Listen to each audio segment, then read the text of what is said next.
Pus aqui umas pétalas das tulipas que me ofereceram no dia do meu aniversário, mas isto está a manchar aqui o papel todo.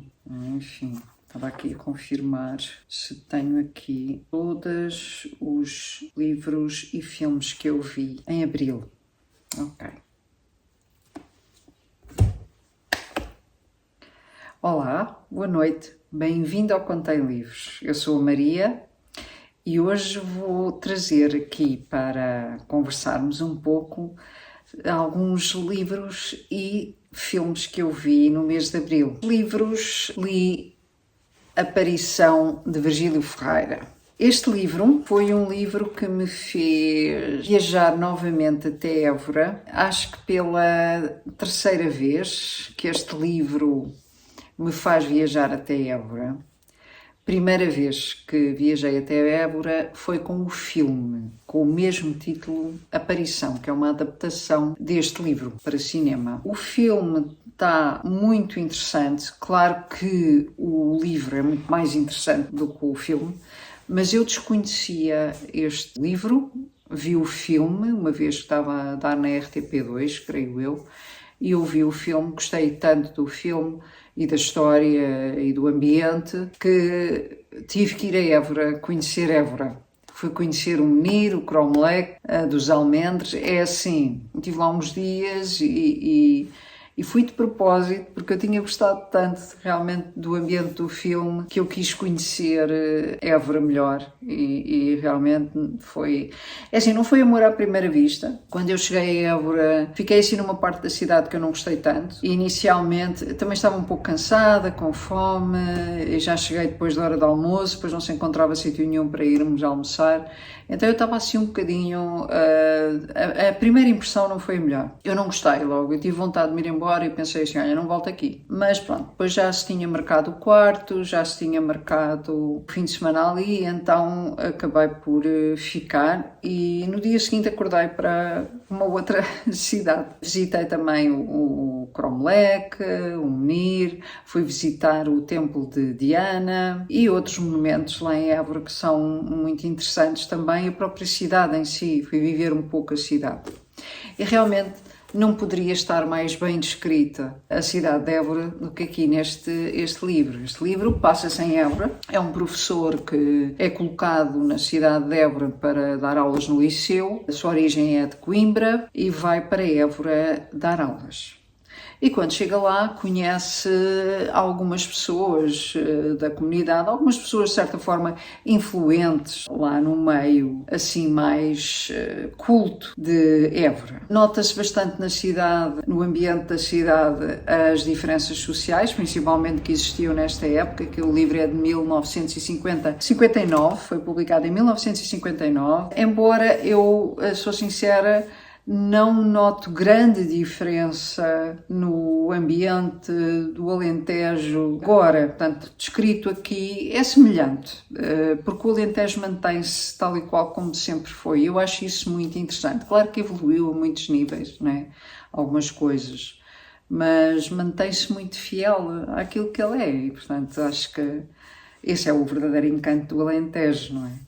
Aquela simplicidade alentejana, mas ao mesmo tempo há uma sofisticação e aquelas paisagens tranquilas e silenciosas, não é? Gostei mesmo muito deste livro e, portanto, estava a dizer que ele foi dar aulas no liceu em Évora, conhece lá este meio mais sofisticado, mais culto e começa-se a dar com aquelas pessoas e conhece uma família também, que um dos colegas dele do liceu, que é penso que é o diretor do liceu, já não me recordo. Ele tem 3 filhas e o Alberto, que é a personagem principal, vai conhecer essas 3 filhas daquele casal e vai, de certa forma, relacionar-se de uma forma pouco tranquila, no fundo, com todas elas, quer dizer, com as 3, sendo que ele acaba por ter um relacionamento a nível sensual com a Sofia, que é uma mulher assim muito interessante, bonita, culta, inteligente,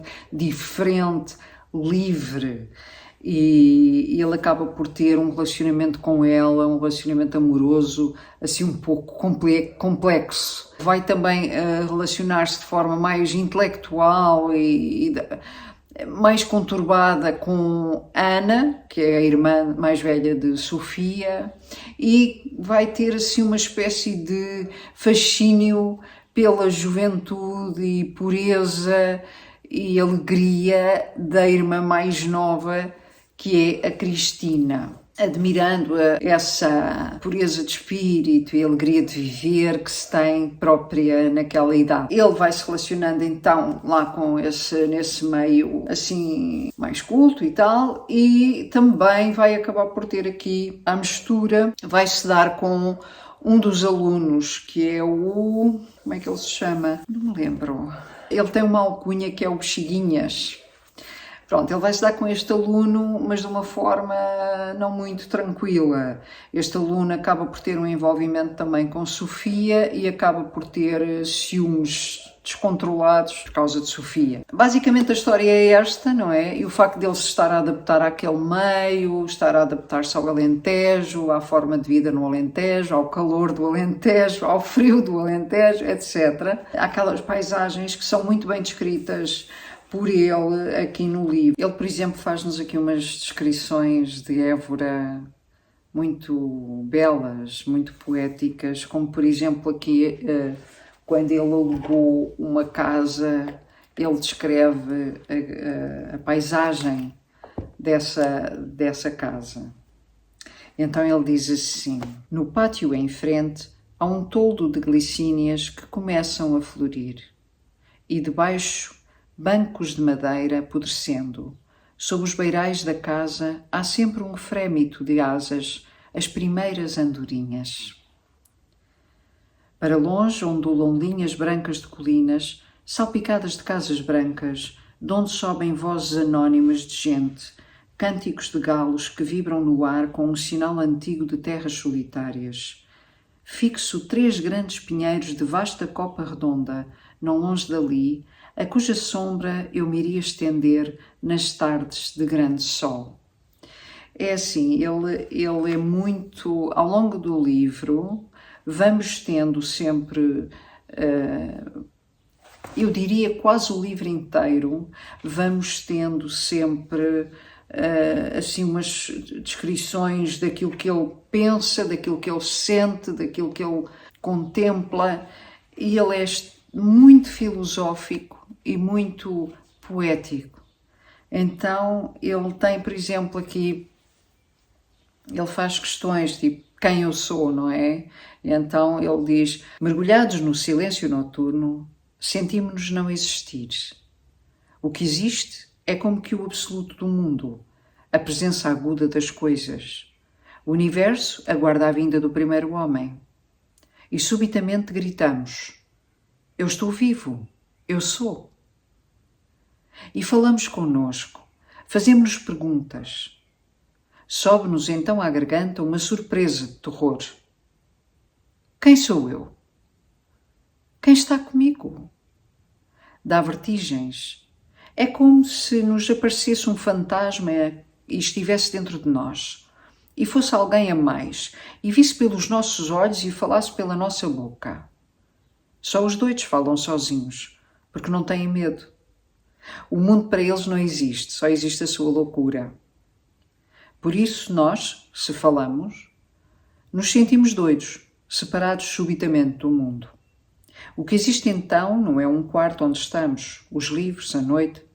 O que existe é um vulcão brutal que sai de nós. O jato do Deus que nos habita. Esta monstruosidade que nos adormecia por dentro. Este livro é um livro para ser lido com tempo, para se poder voltar atrás, porque vamos sentir essa vontade de voltar atrás, reler tudo o que eu acabei de ler. Não porque queremos compreender tudo, mas porque queremos senti-lo. Este livro sente-se. É um livro que nos vai diretamente ao coração, mas mais do que o coração, é um livro que nos faz pensar, que nos faz questionar. É como se Virgílio Ferreira entrasse na nossa cabeça e nos fizesse questionar estas coisas e nos fizesse pensar, já percebeste isto? Será que tu já viste isto? Parece que ele nos está a dizer isso enquanto lemos. Pelo menos essa foi a sensação que eu tive. Tipo, ao mesmo tempo que ele se questiona e se percebe que ele existe, que ele é algo mais do que aquilo que ele consegue ver no espelho, ele faz-nos também sentir isso e questionar isso e perceber que nós estamos aqui, que somos alguém para além disto, para esta mão que se mexe enquanto fala, a voz, de onde é que ela vem, não é? As cordas vocais, porque é que temos vozes tão diferentes uns dos outros, cada um tem a sua voz. Cada um tem o seu timbre, o seu modo de falar. O que é que dá força a essa voz, não é? Eu acho que aqui já me estou a estender um pouco àquilo que eu pensei ou que eu fiquei a pensar enquanto lia o livro. Já estou aqui a acrescentar algo, não é? Que não está propriamente aqui escrito, mas foi algo que me fez pensar, como se fosse um abanão. Como se este livro me tivesse dado um abanão e tipo, mas tu sabes que existe, certo? Tu sabes quem tu és. E então este livro foi um dos melhores livros que eu li. E assim, eu estou muito feliz porque é literatura portuguesa e realmente da melhor que eu alguma vez já li. Virgílio Ferreira, também ele foi professor e também ele teve a dar aulas em Évora. Vou ler aqui o que é que está escrito na descrição aqui do livro. Publicada em 1959, A Aparição de Virgílio Ferreira é uma das obras mais emblemáticas do romance português do século XX. É um momento decisivo no percurso literário e filosófico do autor. A aparição, o que está em jogo, é o destino e a insatisfação diante do visível, ou seja, toda a condição humana. Um romance inesquecível que atravessa o tempo e fixa as inquietações que nunca cessam. Virgílio Ferreira nasceu em Melo, em 1916, e morreu em Lisboa, em 1996. Um dos autores portugueses maiores do século XX, com uma vastíssima e poderosa obra, foi ficcionista, ensaísta e ainda professor. A sua prosa, inicialmente ligada ao neorrealismo, ganhou gradualmente contornos existencialistas. Virgílio Ferreira foi galardoado em 1992 com o Prémio Camões, a mais importante distinção para o autor de língua portuguesa pelo conjunto da sua obra. É assim, está aqui uma fotografia dele, creio eu, está aqui na lombada. E ele foi professor. Eu creio que esta base da escrita dele levou uma transformação, porque ele era um pouco mais realista e ele depois começou a ser mais filosófico, não é? A questionar mais a vida, a questionar mais quem eu sou e a pensar nisso. Inicialmente, quando eu comecei a ler este livro, eu fiz uma comparação com Thomas Mann, que me fazia lembrar um pouco a Montanha Mágica de Thomas Mann, mas vou dizer que Virgílio Ferreira é melhor. Ler Virgílio Ferreira tem mais qualidade do que Thomas Mann. Atenção que isto é apenas uma opinião e não é por ser portuguesa que estou a dizer isto, mas quando eu comecei a ler este livro, já estava um bocadinho adiantada no livro, e eu pensei, como é que ele não foi Prémio Nobel? Porque ele realmente, por este livro, porque eu não conheço mais nenhuma obra dele, mas vou com certeza ler outros livros dele, pelo menos mais um para conhecer, se calhar desta altura, portanto à altura depois de ele ter começado a escrever desta forma mais filosófica e tal. Mas eu fiquei a questionar-me, porque assim, para mim ele é melhor que o Thomas Mann a escrever. Então, não sei se conhecem Virgílio Ferreira, gostava de saber, tenho curiosidade de saber se conhecem. Eu sei que há muitas pessoas que leram Virgílio Ferreira na escola. Eu não li Virgílio Ferreira na escola porque, embora em algumas situações torna-se uma leitura obrigatória, mas eu não acredito nisso, nas leituras obrigatórias. A leitura não deve ser obrigatória e tampouco deve ser proibida. Então nós devemos ler quando sentimos vontade de ler e ler o que nós queremos ler, o que nós desejamos ler. Uma pessoa pode sugerir, pode conversar sobre o livro, pode dar a sua opinião sobre o livro e dessa forma chamar a atenção para aquele livro, para alguém ler aquele livro. Olha, este livro é interessante, eu gostei, etc. Porque é isso que nós fazemos entre amigos, não é?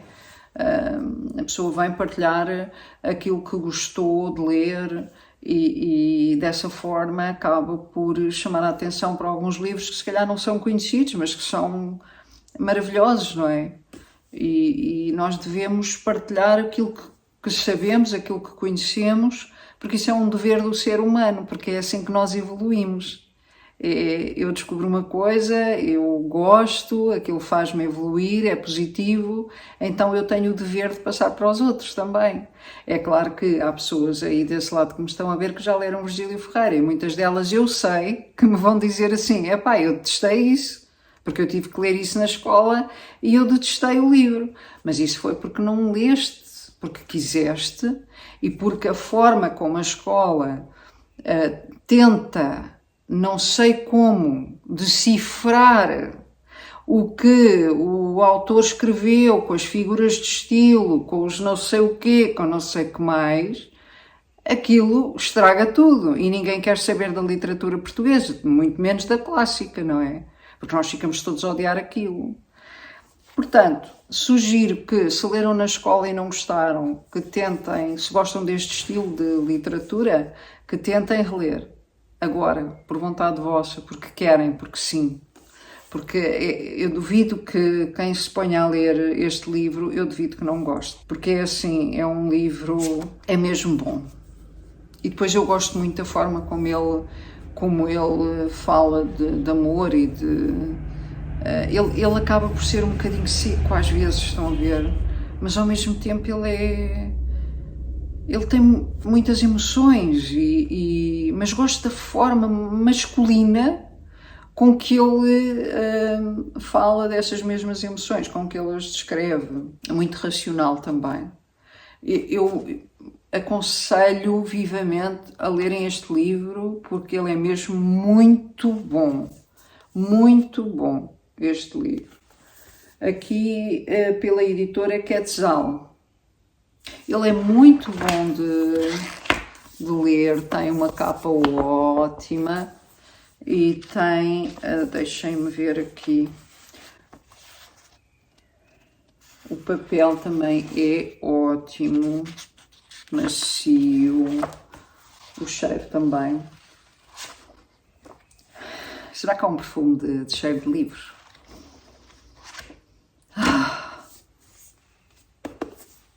Este foi o meu livro de abril. Entretanto, comecei... li também... este também foi um livro que eu adorei ler. Eu adorei. Estava assim a ver na Blackwells os livros que tinham lá. E eu gosto muito de livros, eu não gosto de dizer livros infantis, eu não gosto. Os livros são para serem lidos por qualquer pessoa, não tem que ser criança, isto e aquilo. Eu detesto catálogos, eu detesto padrões. Aquela pessoa pertence a determinado padrão e põe-se as pessoas em padrões, estão a ver? Dos tantos aos tantos anos, dos não sei quê aos não sei quê. Eu sou absolutamente contra isso, eu sou mesmo contra. É daquelas coisas que eu acho tão absurdo estar-se a pôr, por exemplo, crianças que nem têm interesses em comum, todas na mesma sala de aula, 30 crianças dentro da mesma sala de aula, só porque têm a mesma idade. Não faz sentido. A riqueza está na troca de conhecimento com as várias idades, vários tipos de idades, o mais velho para o mais novo, etc. Bom, mas isso é outro assunto que tem a ver com a educação, eu agora nem vou começar, porque eu sou terrível nesse assunto. Mas eu não acredito nessa coisa, aqueles livros são para as crianças, aqueles livros é só para adultos. Claro que existem certos livros, quer dizer, que se eu der isto a uma criança que não seja uma criança com uma inteligência fora do comum, é claro que a criança provavelmente não vai compreender propriamente o que está aqui escrito, principalmente no que se refere ao amor, etc. Não é? Mas isso é compreensível. Claro que devemos ler as coisas que nós queremos ler e que sentimos vontade de ler naquele momento, não é? Mas pronto, eu li então este livro, The Café at the Edge of the Woods, de Mickey Please. E é um livro que tem umas ilustrações que são uma loucura. Uma loucura mesmo. Olhem para isto. É tão lindo. Reparem, eu não posso estar aqui a mostrar o livro todo, não é? Mas pronto, assim um bocadinho mostro. Então, é uma história da René, que ela sonha em fazer culinária chique, não é? E saborosa, mas aquela culinária Renee dreamed a fine cuisine. E então ela juntou dinheiro e lá construiu o seu restaurante, não é? Lá in the edge of the woods, à beira da floresta, não é? E depois aparecem assim uns clientes com um tanto ou quanto estranhos, com um apetite um tanto ou quanto estranho também. E então a René tem que aprender a, se calhar, não ser tão teimosa e restrita nas suas decisões. Ela tem que ampliar ali o seu leque de cardápio, talvez. Pronto, isto também tem assim uma lição por trás, não é? Ela diz aqui a determinada altura no livro assim, Gloomfoot é aqui é o empregado dela, não é? Gloomfoot, I've been a nincompoop, but you've shown me a different route. Não é?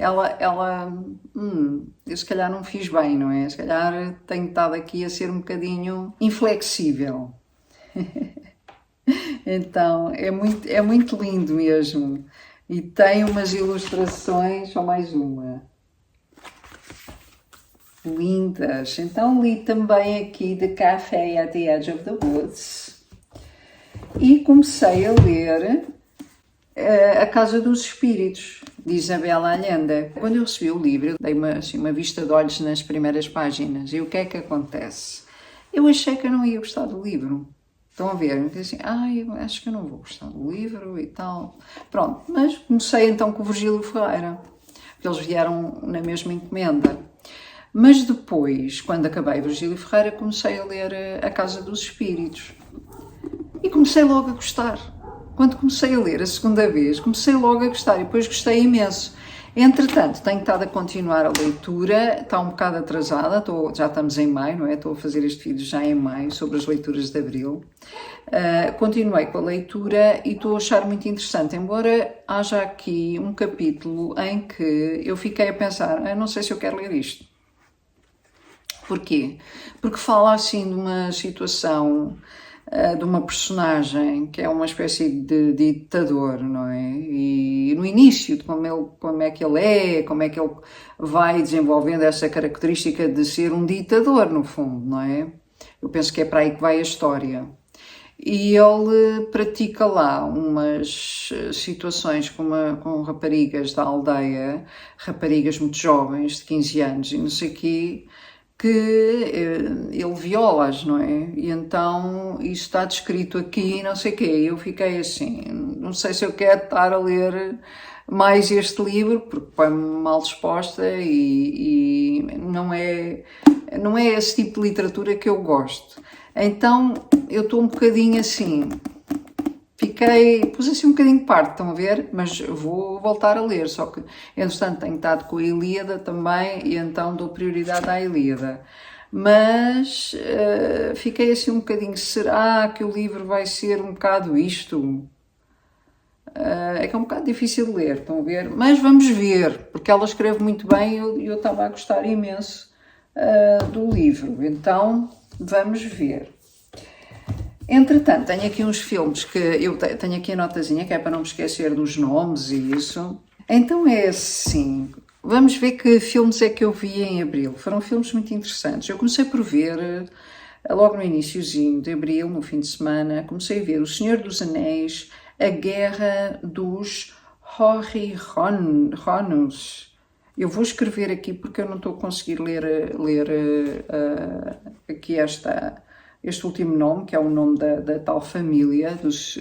Aquilo é assim, isto é a história do Senhor dos Anéis, mas a história antes dos filmes que nós já conhecemos, aqueles filmes do Senhor dos Anéis, que são 4 filmes, acho eu, não é? Já não me lembro. É assim, eu gostei do primeiro filme do Senhor dos Anéis, mas depois os outros já não gostei.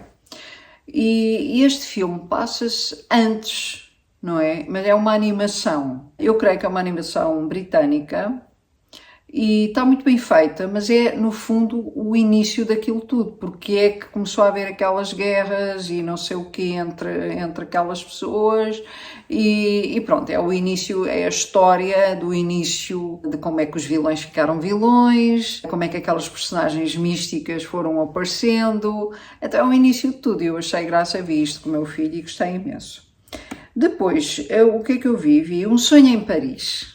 E foi uma história, um filme muito divertido, mesmo divertido. Eu gostei porque é um filme muito leve, daqueles filmes, aquelas comédias leves e não sei o quê, mas tinha 2 situações que eu achei super interessantes, se calhar 3, porque uma delas é o facto de ter assim todo o ambiente vintage. As roupas, aquilo passa-se na época dos anos 50, creio eu, 40, 50. E então tem todo aquele estilo muito próprio dessa época que eu adoro, e as roupas e não sei o quê. Sim, porque isto tem tudo a ver com roupas.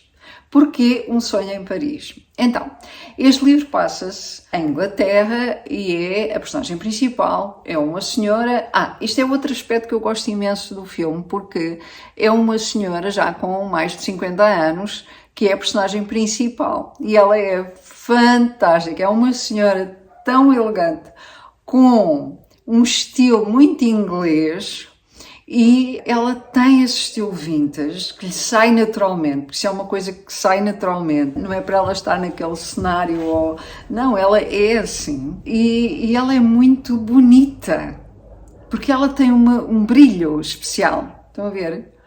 E então, esta senhora, que agora não me recordo do nome, ela trabalha em limpezas, porque o marido dela está desaparecido. Houve a guerra, não é? A Segunda Guerra Mundial, e o marido dela está desaparecido na guerra. Portanto, desapareceu na guerra, não? Ela não sabe bem o que é que aconteceu. Ela está sempre à espera que ele volte, mas ele nunca mais volta e já se passou muito tempo, e então a vida continua, não é? Ela está a trabalhar para pagar as contas, etc. Então ela trabalha a fazer limpezas na casa de pessoas mais abastadas.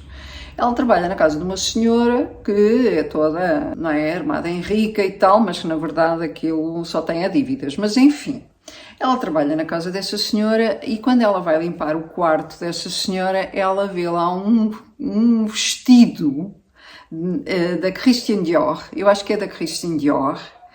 Ela vê o vestido e fica, uau! Sabem aquela coisa, tipo, uau, que coisa maravilhosa, que vestido tão lindo, o vestido mais lindo que eu vi na minha vida. E ela fica, tipo, hipnotizada com aquilo. Até que a senhora entra e diz, já viste este vestido que eu comprei, não sei o quê. Fui a Paris comprar e tal, que eles só fazem isso por encomenda e não sei o quê, não sei o que mais. E custou-me 500 libras, ou o que é que foi, assim, uma coisa. Bom, muito dinheiro para a época e não sei o quê, para um vestido. Hoje seria muito mais, obviamente, mas enfim. E então a senhora fica tipo, já sei o que é que eu tenho, qual é o meu objetivo de vida. O meu objetivo de vida é ir a Paris comprar um vestido da Christian Dior. E então ela decide juntar todo o dinheiro que ela conseguir, porque o objetivo dela é ir até Paris e comprar um vestido de alta costura da Christian Dior para ela. Ela começa a juntar dinheiro, acontece ali uma série de peripécias com ela, ela inclusivamente depois vai tentar jogar lá nas corridas dos galos e não sei o quê.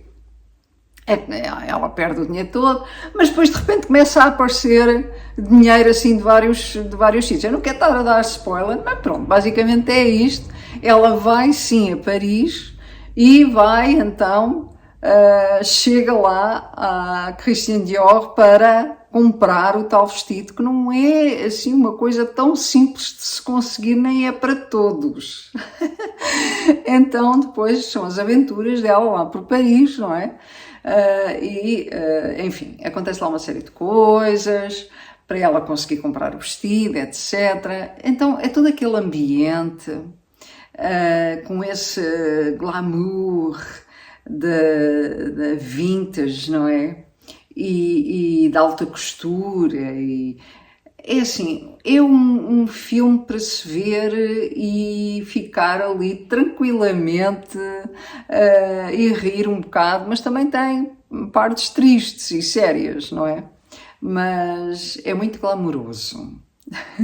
É um sonho. Então gostei muito. Depois vi um documentário sobre um poeta chinês, Du Fu, que vou pôr o link na descrição do vídeo para poderem ver aqui no YouTube. Ele está disponível aqui no YouTube. Eu gostei muito do documentário. Logo a seguir de ver esse documentário, senti uma vontade enorme de ir ver o filme novamente, ou melhor, rever o filme Primavera, Verão, Outono, Inverno e Primavera. Não sei se conhecem, é um filme sul-coreano, é muito bonito.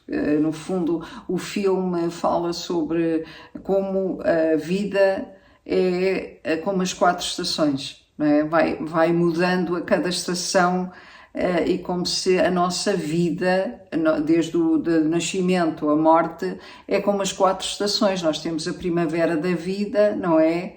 Depois temos o verão, depois vamos para o outono e no fim da vida temos o inverno e depois já a primavera outra vez, que é o renascer, não é?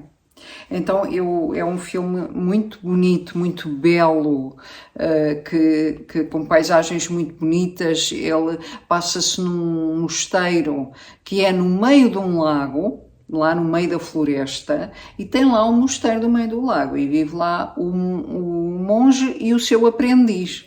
Não é? Pois há uma série de peripécias que acontecem na vida desse aprendiz, que é a vida a acontecer, não é? Que ele vai contar a história dessas duas pessoas, mas mais do monge pequenino, do aprendiz de monge. É muito belo o filme. E logo a seguir, portanto, isto são aos fins de semana que eu vou vendo estes filmes. E logo, durante a semana vi As Folhas Caídas. É um filme, ouçam, é tão bom. É um filme que se passa... Onde é que é isto? É na Irlanda? Não, não é nada na Irlanda. Isto é um filme... É na Finlândia.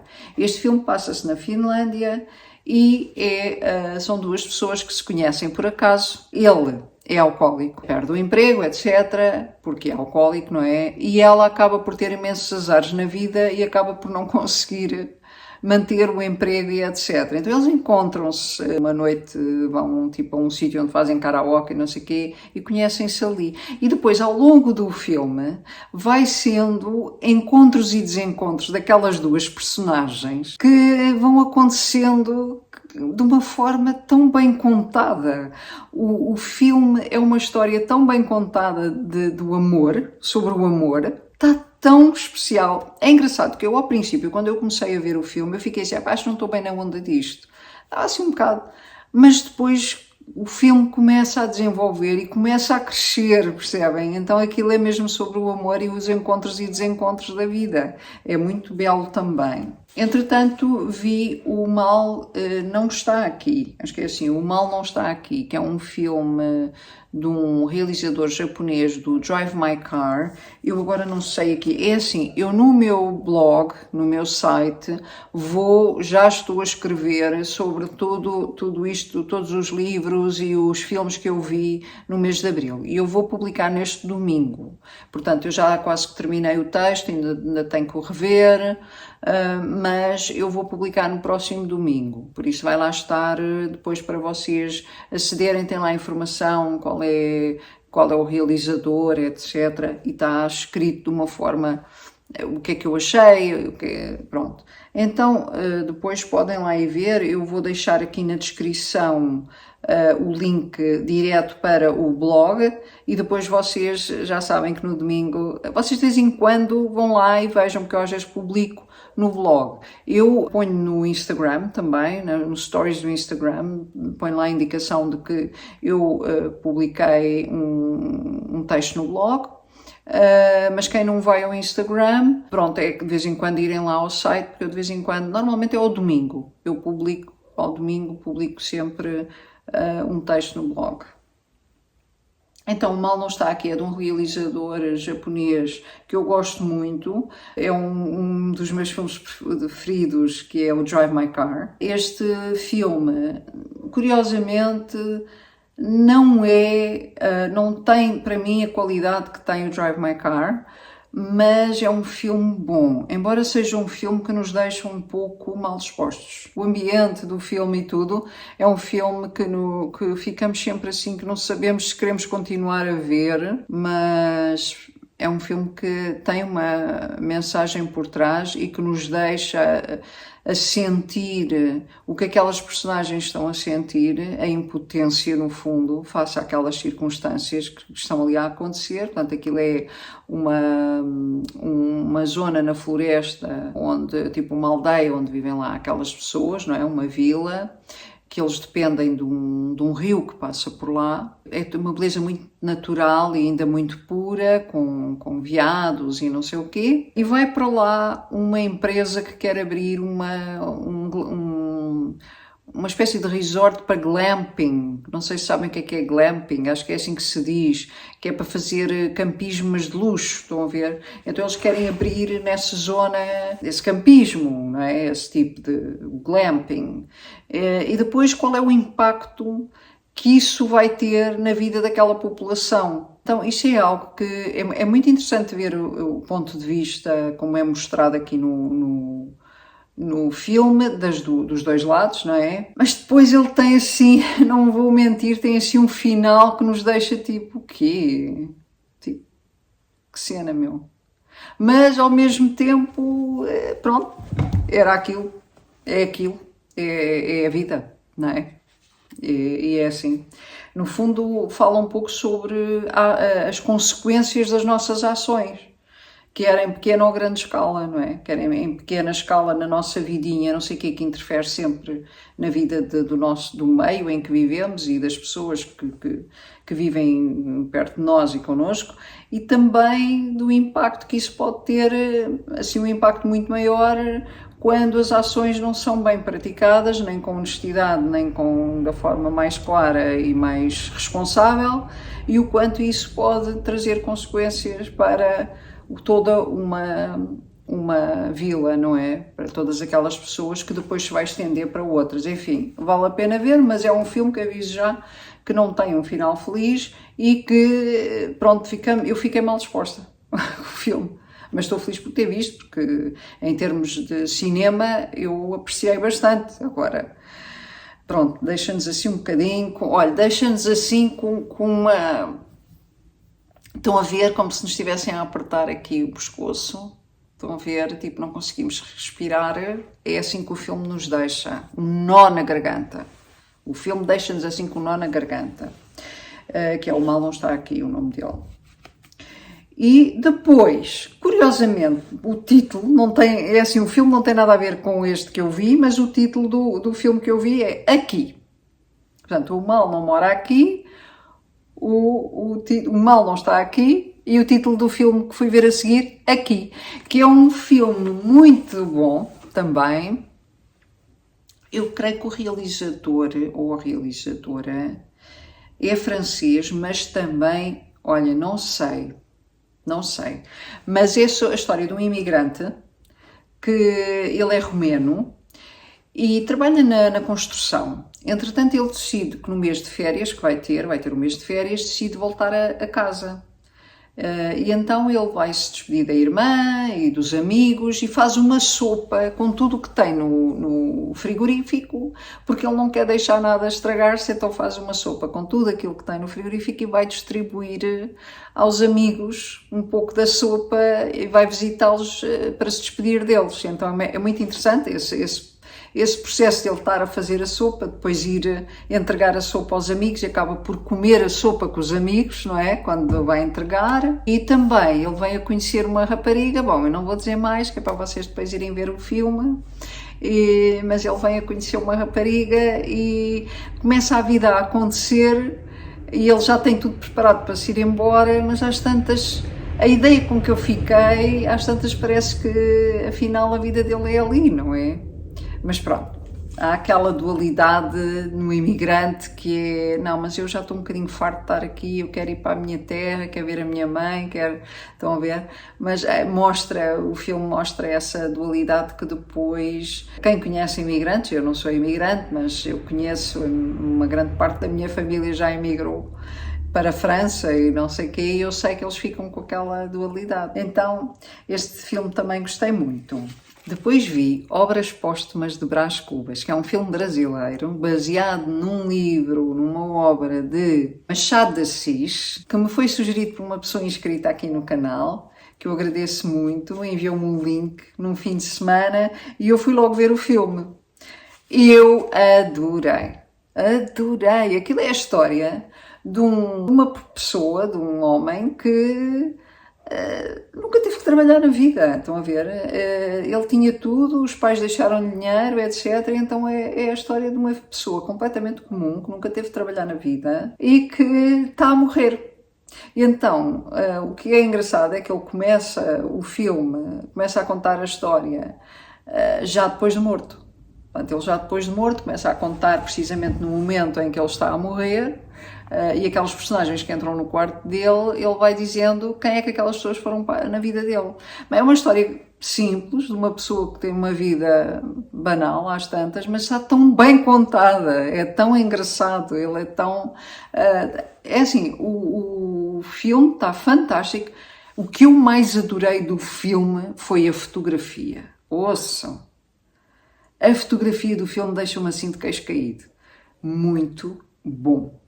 E também a banda sonora, gostei imenso da banda sonora e da história, a história está tão bem contada, e aqueles atores, é curioso que o ator principal, eu sei que ele é muito conhecido, mas eu não me lembro do nome dele, eu depois vou pôr aqui o nome dele, desculpem-me quem for fã daquele ator, mas eu não me lembro o nome dele, mas esse ator, há muitos anos atrás, quando eu tinha, uns 14 anos, eu cruzei-me com ele no comboio. Eu ia para a escola, andava no Liceu do Eiras, e eu cruzei-me com esse ator no comboio. Lembro perfeitamente dele, muito mais novo, não é? E foi engraçado, porque nós estávamos mesmo assim, ele estava com mais pessoas, e eu não tinha reparado que era ele, mas entretanto comecei a reconhecê-lo pela voz. E depois olhei assim para o lado e ele estava ali ao lado. Ele estava ali ao lado e sorriu e não sei o quê. Muito simpático, não é? E pronto, achei curioso isso. Depois eu fui à minha vida, porque eu era muito tímida e não sei o quê, não fui capaz de falar com a pessoa, não é? Eu sabia perfeitamente quem ele era, mas lá está, eu reconheci-o pela voz, não é? Mas pronto, não. Continuando aqui, então vi esse filme fantástico de Brás Cubas, Memórias Póstumas de Brás Cubas. Fiquei com muita vontade de ler o livro, quero ver se leio o livro. E também, o que é que eu vi mais? Não vi mais nada. Pronto, foram estes os filmes que eu vi, os livros que li no mês de Abril, entretanto já caiu a noite. E agradeço muito a vossa companhia, por terem visto o meu vídeo, por me apoiarem, por porem lá likezinho no vídeo, por subscreverem o canal, por me deixarem mensagens de muito carinho e por me acompanharem aqui no Contém Livros. Muito obrigada pela vossa presença aqui. Espero voltar em breve. Até já!